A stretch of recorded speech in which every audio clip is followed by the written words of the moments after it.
G'day, YouTube. How's it going? Hopefully wonderful and blessed on this Sunday that's actually really close to being an actual Sabbath. So yesterday, Saturday, would have been an actual Sabbath. That's pretty cool, I think, because it was a full moon. So that, or just before that when there was no moon. There was a controversy about that since Jesus' time between the Pharisees and the Sadducees. I've always argued about what day the Sabbath was, but they never argued that it was based off of moons, not off of a 12-month calendar, but off of a 13-moon year. It's quite interesting. So, I'm 1,200 kilometers west this week than I was last week. Pretty great. I've been here in Ontario now for a week with my boy. It's his March break, so that worked out very, very good. Again, I don't normally do personal videos too much, but there's gonna be a message stashed in here. So a little testimony first, I guess. You all know I live in a van. I've been on my Abrahamic walk. That's what I kind of call it, a faith walk. Given away most of the things I own, except for my tools and whatnot, and this van, of course.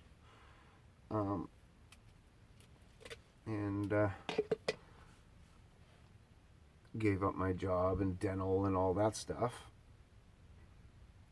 And I've just been living on faith in that day to day. I don't know how I'm going to survive or eat or stay warm. I probably know. Most times I know day to day, but I don't know weeks, months, anything like that. Certainly not years.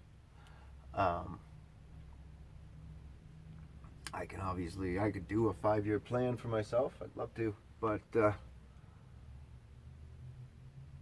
that wouldn't be faith walk, would it? Now, I don't know how far God needs me to go or where or what. My prayer isn't to be crucial in his story, but for him to be crucial in my story. So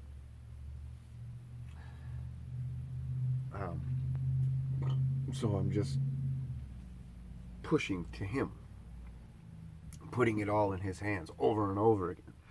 And again, we're not supposed to test God. So I don't go jumping off of cliffs or anything like that. But I push my faith to the limit. So I do go jump in a 33-year-old van and drive from New Brunswick to Ontario in a day and have absolutely no idea or plan of what I'm going to do next with only just enough money to get back. Basically, I had some money to blow on my son last week and stuff, but I will quickly be into my get back money here in the next day or two. And that's fine. I decided this morning that I'm not going back. So that money is now survive money. I guess I didn't decide. I received the signs that I was looking for. I live by omens and signs. And, I couldn't read the signs at home for this particular journey. So I actually went to the Stones and I asked Umium and Inthermum to simple yes or no questions. I did 2, I believe, to see if this was where God wanted me to go and if this was the time to go. I got yeses both times. So off I went. Here I am.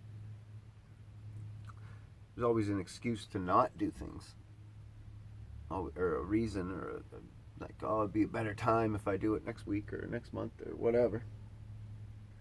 There's always something else next month that'll make it a better time the next month or the next week or the next time or whatever. So I just do it. We're just going to do it.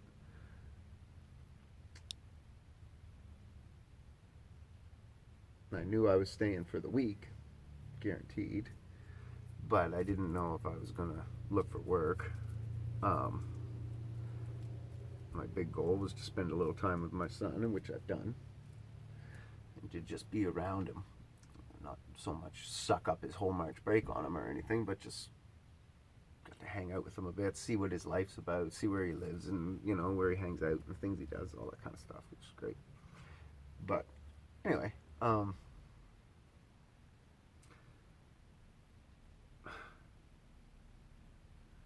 church today. I just Google mapped Christian churches near me or whatever. I went to two of them. I went to a 9 service or a 8 o'clock service and an 11 o'clock service. Two different churches beside each other. And then I ended up getting both of them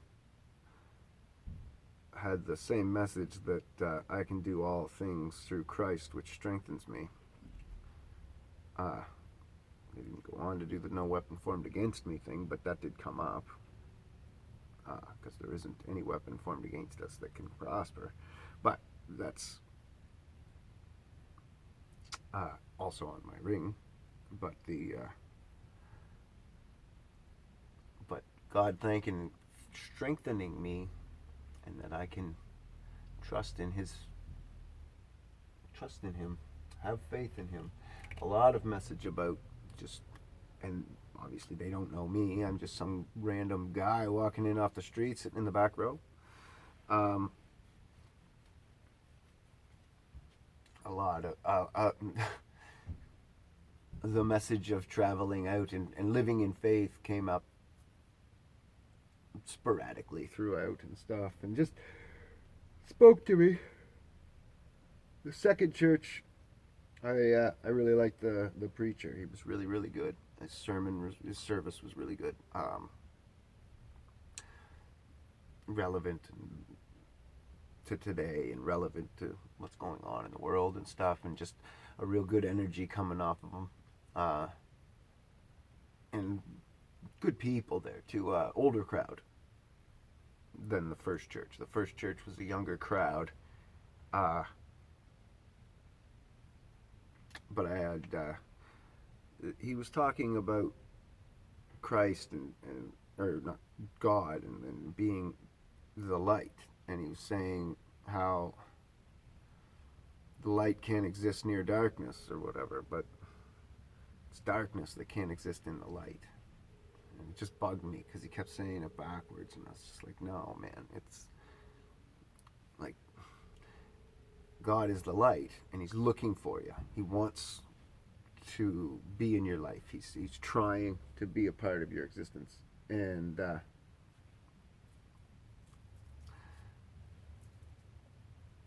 but it's like if I'm in a room and I have my flashlight, right, and I see a shadow over in the corner, and I say, wow, that's a neat shadow. I want to see that. I want that shadow. And I shine the light over there, the shadow can't exist. It has to disappear. It has to run. It has to go away.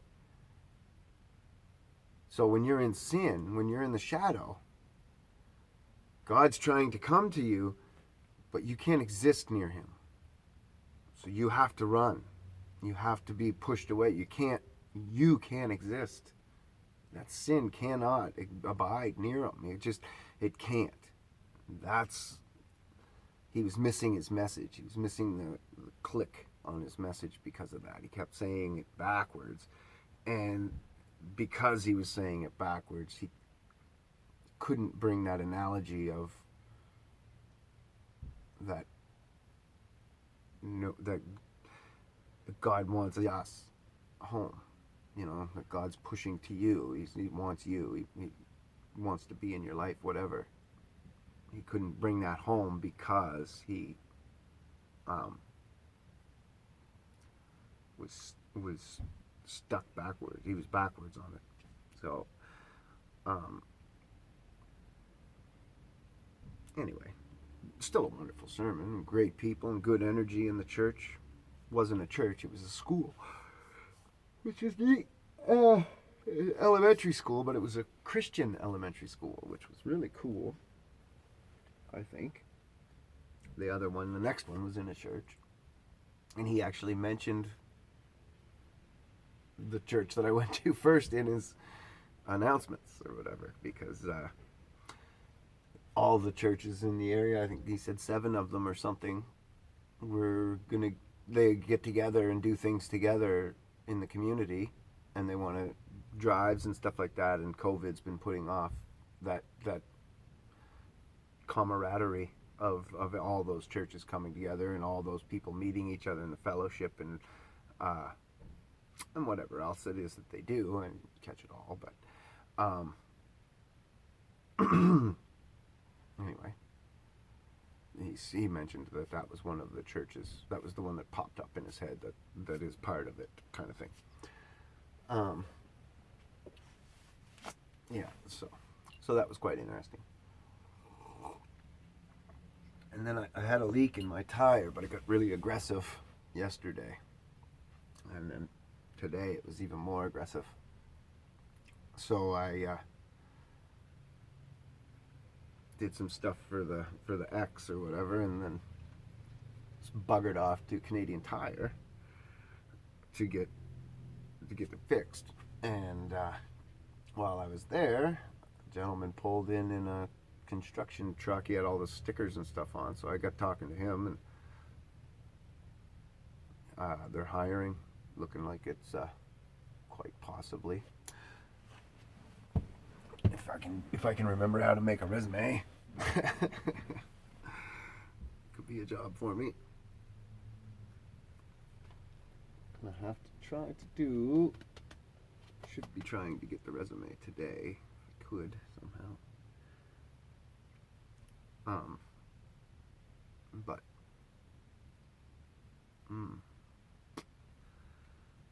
yeah, but whatever. Even if it's tomorrow, I'm sure there's a public library or something. I don't know if I can take my external drive into their computers, but I can get my son's. But there's shit going on in his mom's world that's gonna make that a little complicated. So I'd rather get it done today so I don't have to bug her tomorrow. Anyhow, so that's what's been going on with me, guys and girls. It's a pretty fucking wild ride. And it's not over. I'm still living in this fucking van and whatever, right? I still don't have a job technically, and just because I think the sign was clear. Other factors can happen, you know. God may want me somewhere else. Part of me wants to keep traveling. Obviously, this is a wonderful existence, but it's expensive, right? Especially now, the gas is outrageous. And not rich. I was thinking about like a podcast kind of thing where I'd call I'm a Logan. That's my last name. So I was going to call it the Loganist Hobo. Canada, we used to have a TV show called The Littlest Hobo, and it was about a dog that went around and helped people, and then he'd move on. So the Loganist Hobo would be basically the same, where I'm a carpenter. So I'd go around, and I'm an electrician and a farmer and all kinds of things.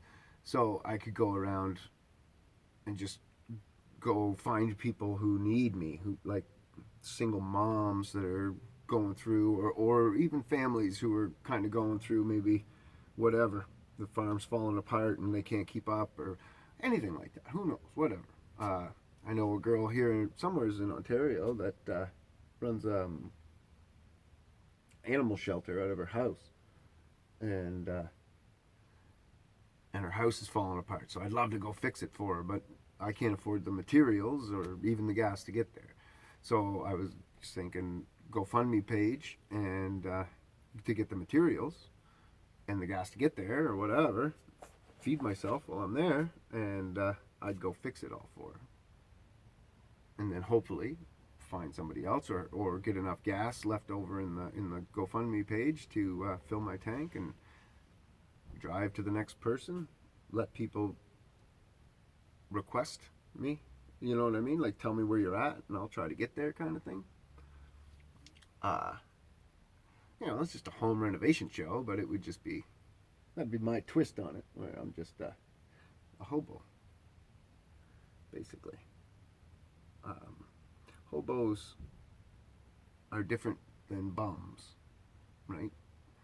Because a hobo looks for work everywhere they go, provides for themselves, and um, just travel the world. You think of the hobo, he's got his stuff on a stick, his little bag on a stick, and he goes around, jumps on trains, and travels town to town to help people out, right? Make his money and just see the world. Obviously, if I wanted to help people the way I do, I need to take hundreds of pounds of tools everywhere I go. So I'm not going to fit on a stick on my back. So I need the van. But again, the van makes me versatile to get right across Canada for the most part. And it's a 30-year-old van, so obviously it's going to need repairs and all that kind of stuff. Like I need to get revenue from the show somehow or whatever, just to keep myself going. But I wouldn't need to make riches off of it. Like, I don't care about my bank account getting full. It's more about my life experience getting full.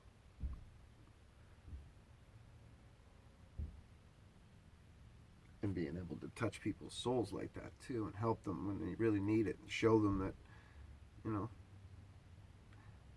when you need it, God's looking out. And there's people out there who just want to love, want to help, and don't want anything in return for it. Just whatever experience in life or whatever. I don't know. Tell me what you think of my little show idea. Let me know in the comments below there. Tell me how crazy I am. I already know I'm pretty fucking crazy. You don't have to tell me that. I shouldn't open up that fucking conversation. You guys tell me that anyway.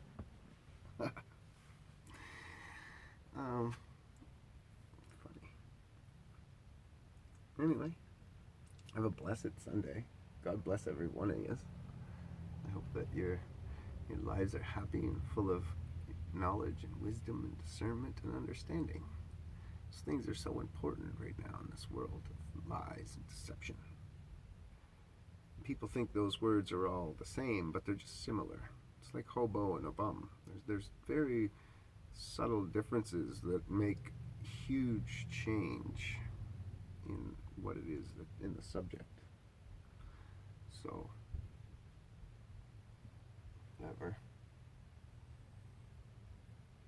Just a thought. Wisdom comes last, I guess. Knowledge is learned. Discernment is the ability to understand that knowledge. Wisdom is what you have after you've understood that knowledge.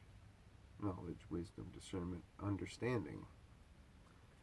The ability to understand it. Discernment. Then once you understand it, you have wisdom. But because you could have a bunch of knowledge, be able to say it, but if you don't properly understand that knowledge, there's no wisdom. It's just words.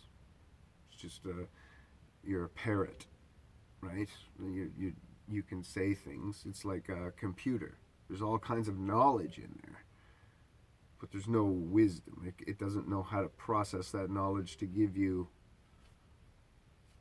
advice in your life and to apply it, applied knowledge.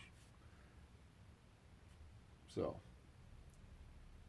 fully understand it and relate it to the universe, the world, your life, your friends, your body, your mind, everything, right? All knowledge relates, right? We have to be able to discern it and then understand it and then relate it, and then it's wisdom.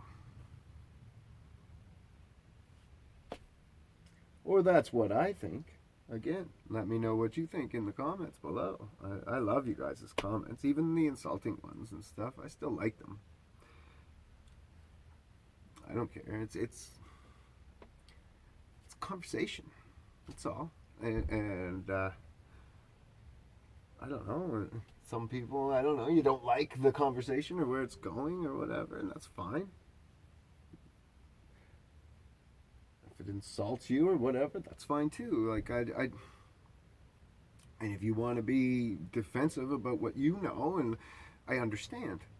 Totally understand you wanting to defend your what you think your understanding is. You know, the way that you understand things is that's big, but not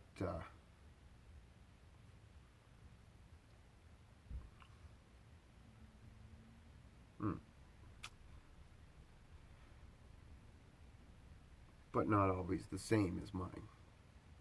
So that's fine. We're all different. We're all different people. We're all on a different path. I just would like for you to be on a similar path as me because it's wonderful. It's life changing. It's tangible. It's something that you can own in this world that nobody can take from you. Right? My friend's retirement in a week went from $85,000 to $72,000. They can take that from you.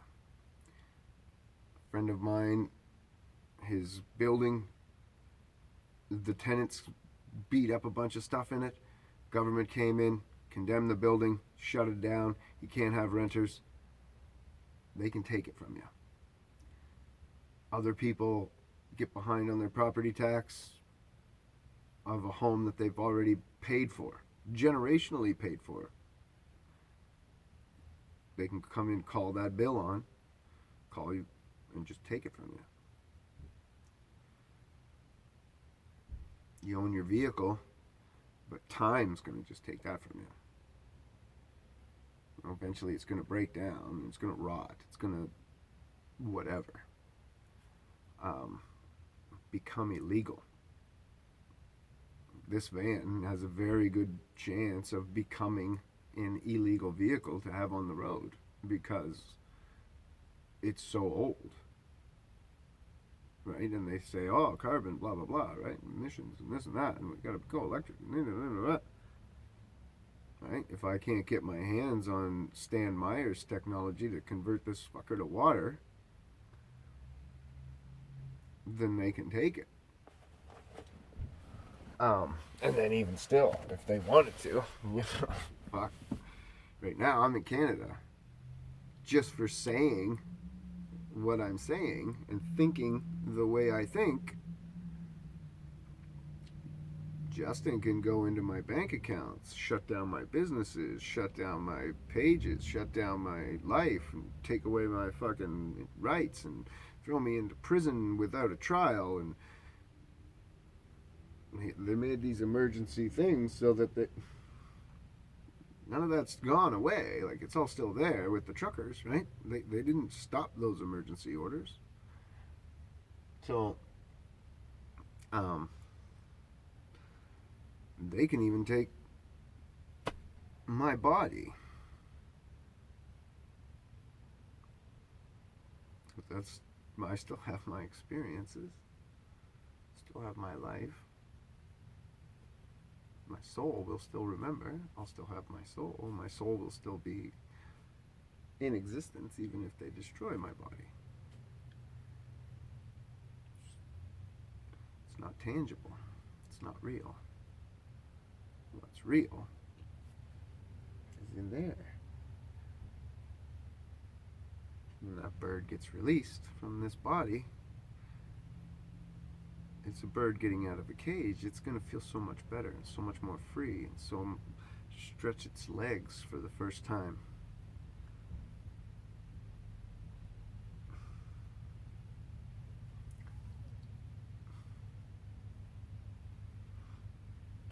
I'm sure it will remember this life and the lessons, though. Like, that's the whole point of this life. That's it. Like, that's why you're here, is to learn those lessons and to have those things and to do these actions and to experience.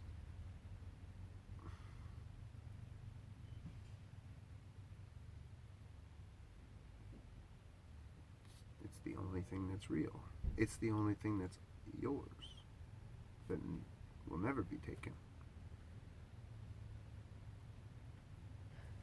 Even if there's like a hell, which I have very, very serious doubts that there's anything even close to what we think of as hell. Now, close, yeah, like there's another realm, like a dimension or whatever, where there's other angels living, and maybe angels being tortured and things of that nature, but there isn't a human hell, I don't think, anymore. Jesus stopped that. Human souls going to hell. All human souls went to hell until Jesus was born. Adam and all of them, except for like Enoch, who was transposed into heaven or whatever. But I mean, other than like the 2 or 3 that weren't, they all went to hell until Jesus went down and pulled them out and took them to heaven. Read the book of Bartholomew. And then gave us the ability to await Judgment Day. People are going to heaven.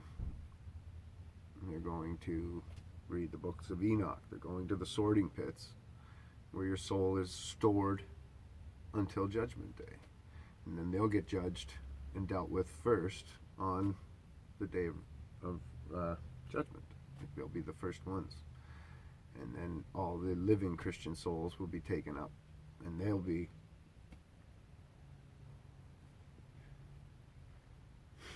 judged as well. Now, we'll get our judgment, but then Jesus will be our lawyer. So it's like,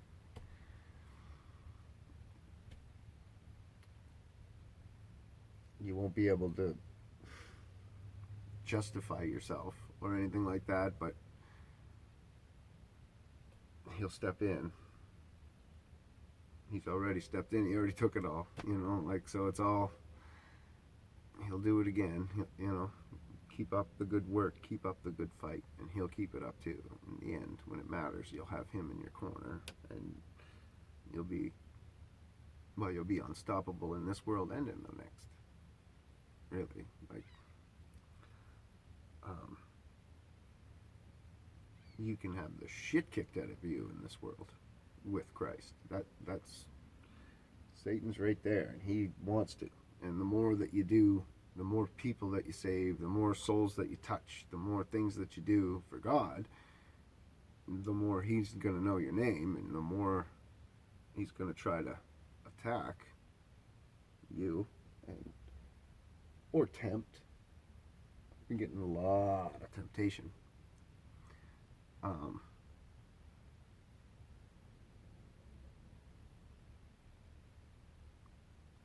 More than persecution or whatever it was that I was getting before. Like,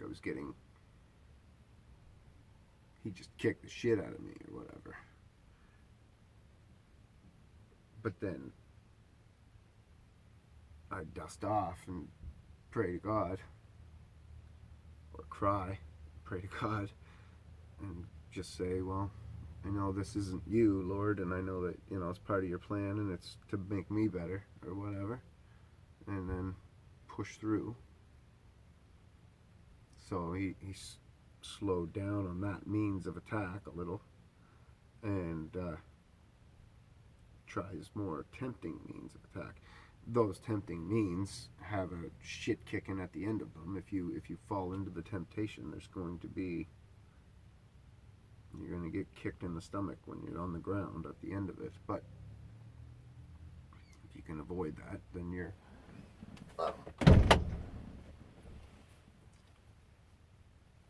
scratching my belly button. Buddy who picked on me for scratching my ear or whatever. Gonna get all greasy about that too, I'm sure. Anyway, I don't think I have much else to say today. That's about it. I don't know what I'm even gonna call this little message. But testimony maybe. Alright guys, have a good, wonderful, blessed Sunday.